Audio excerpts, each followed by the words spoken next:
my dear learners. Here we are again to another day full of knowledge. I'm your teacher Jim, your English buddy. Join me as I bring you to the world of language.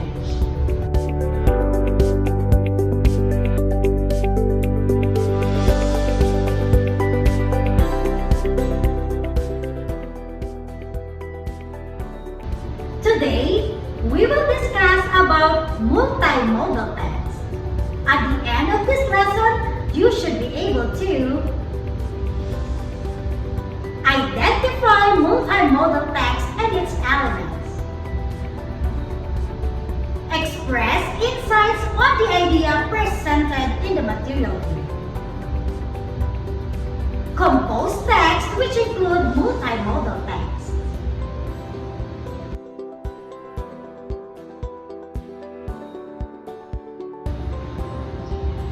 Are you ready to learn all of these? Sit back, relax, and enjoy the process of learning.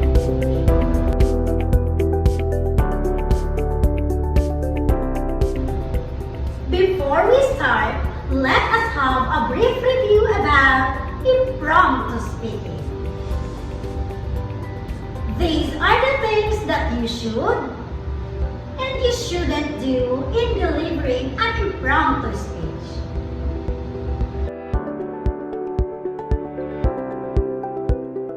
You should know your audience. Plan your speech. Use eye-to-eye contact. And be yourself. These are the things that you shouldn't do. Do not read your speech at all times. Do not try to impress with jargons.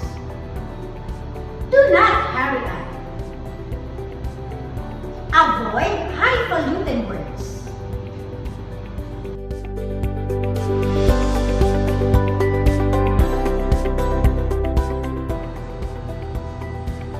It seems that you are ready to learn new concepts. I would like to ask you this. In what way do you learn lessons easily? Do you easily learn with pictures or images? How about in auditory cues? In written cues? Or maybe you easily learn by doing?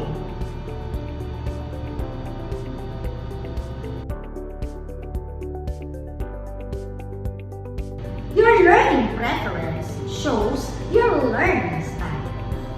Most learners prefer one of the 4 learning styles. You could be visual learners, auditory learners, kinesthetic learners, and read and write learners.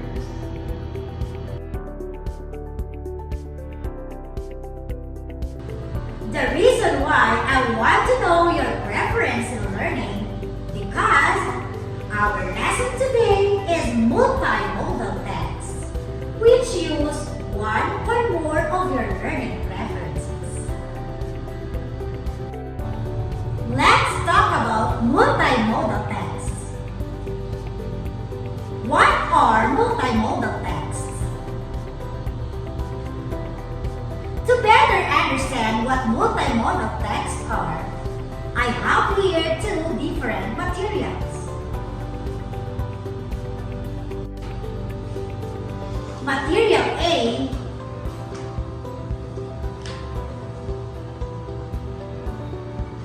Material B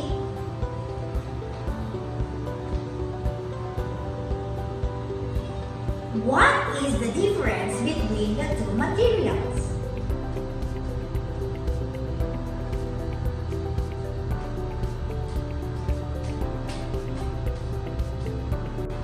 Correct! Material A is purely text, while Material B has pictures, images, and colors. From the two materials, which is easier to understand?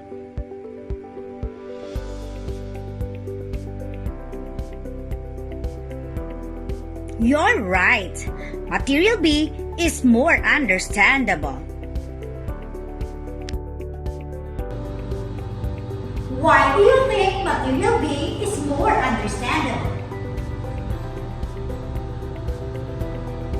What is in the letter B that doesn't have a letter A? Good job!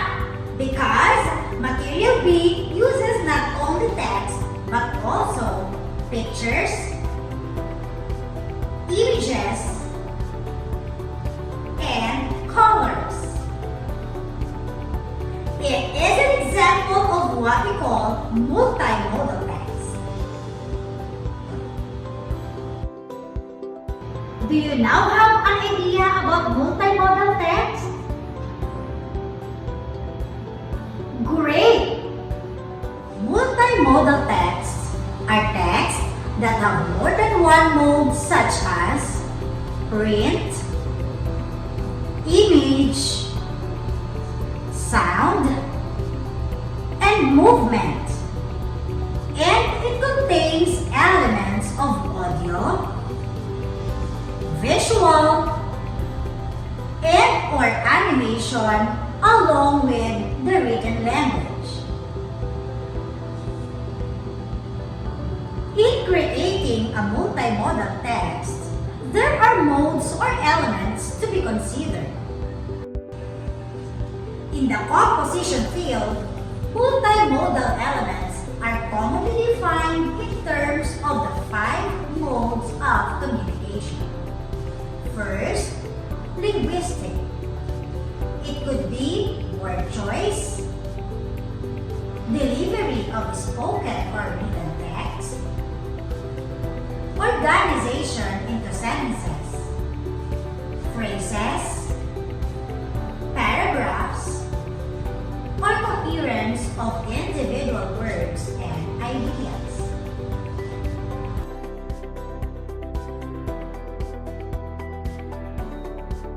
Second, visual. It has something to do with color, layout, style, size, and perspective.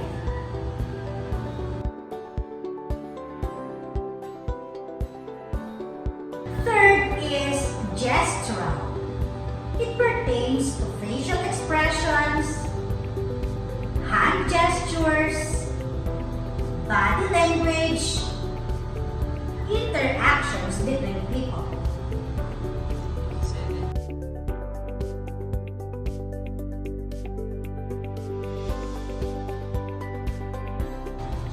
Fourth is spatial. It is an arrangement, organization, and proximity between people and objects.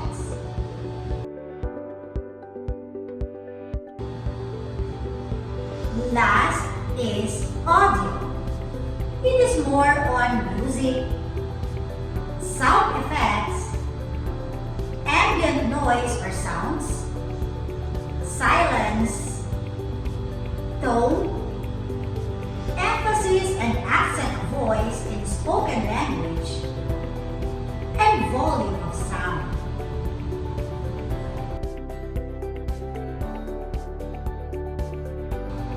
These terms are often paired with the language of design to create a more thorough conversation about the different modes, especially when referencing compositions that combine words and images such as posters, presentations, and websites.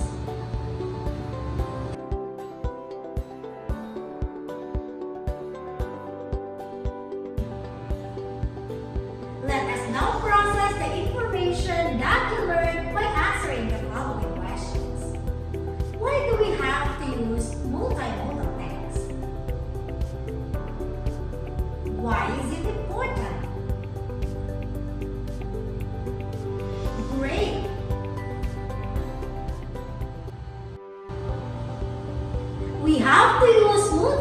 multimodal text in order to convey ideas and messages.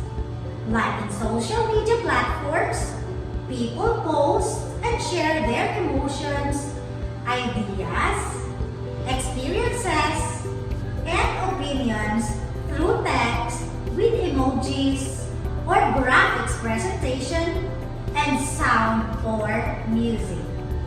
Multimodal text can help you better understand the context based on your learning preference. You can easily grasp the idea of the material presented. How does multimodal text help in communication? Great job! It improves your comprehension. Through learning different modes, you will have opportunities to learn and understand information in different ways. It increases your motivation. Since information are presented in different modes, you find learning more interesting. Asking you to create multimodal text. You can express your learning in different ways.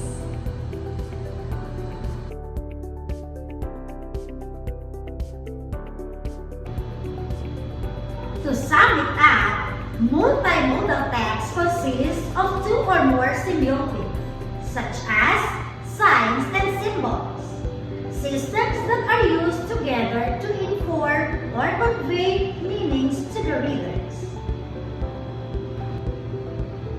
A multimodal text uses a combination of two or more communication modes.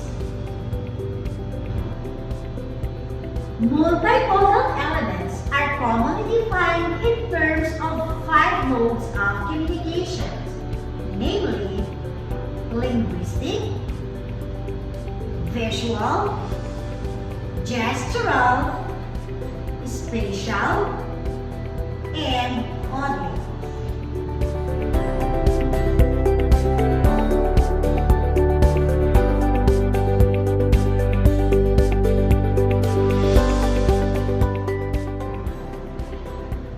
Now that we are done with the discussion, let us practice and see how well you understand our lesson.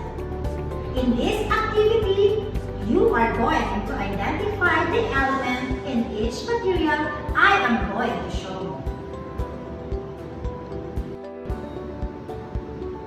What element is this?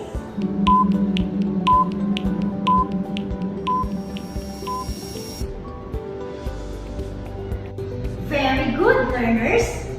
This element is linguistic because it is merely words or text. What element is presented in this material?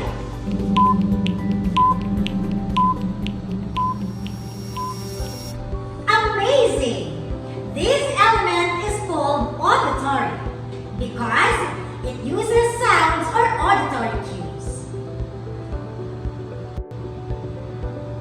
What element is this?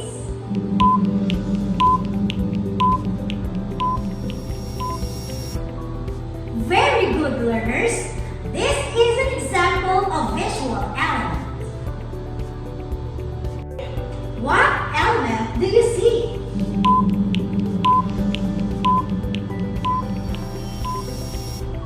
Amazing! This one is an example of a spatial element. And lastly, what element is this?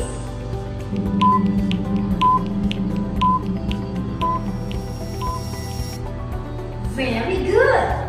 This is an example of gestural element.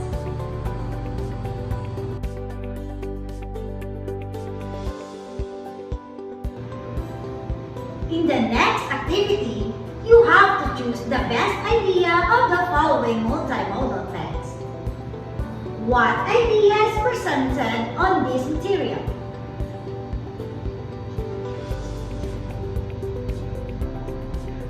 Is it A, Poverty is the most common problem in the society. B. Poverty is caused by unemployment. Or letter C. Poverty can be eradicated through hard work and perseverance.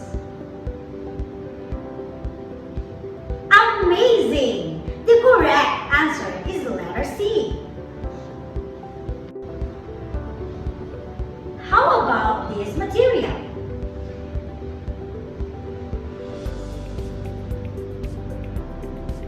Is it A. Cyberbullying is present anytime and everywhere? B. Cyberbullying can be prevented by standing and fighting together. Or C. Cyberbullying is a form of discrimination.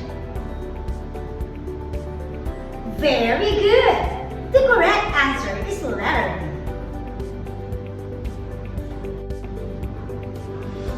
How about in this one?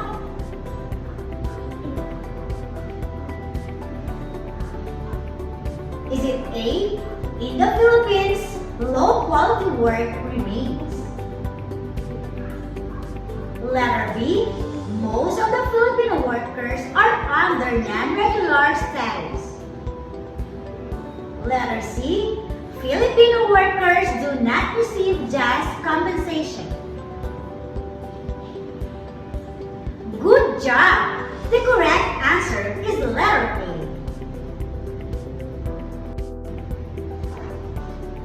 What idea is being shown here?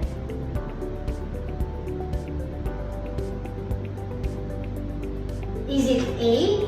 Mental health is really important? B. Coping stress during COVID-19 pandemic? Or letter C.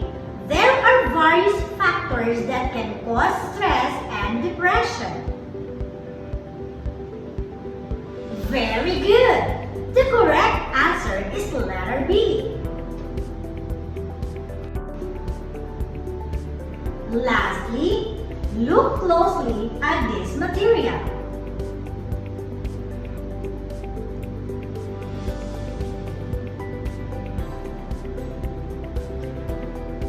Is it A. The lifespan of a person can be shortened due to air pollution? B. Air pollution can be cause of asthma? Or letter C. There are health effects of air pollution? Amazing! The correct answer is letter C. Wow! You did a great job in finishing these activities. Before we finally part, remember that multimodal text really has a great impact to the readers. It can be a great help to someone as she or he will understand the multimodal materials. It also shows that multimodal text is diverse. Just like you, every learner is a unique individual. Each has his or her own learning style. Some prefer to learn through visual presentations. Others like linguistic, gestural, spatial, and other type of learning or communication.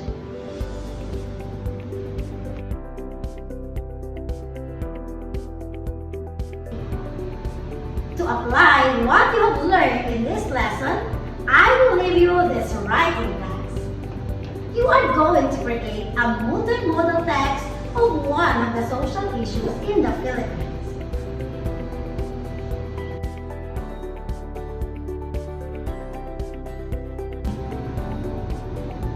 I hope you enjoyed our discussion about multimodal text. Once again, this is Teacher Jean saying English will always be a fun-filled learning experience.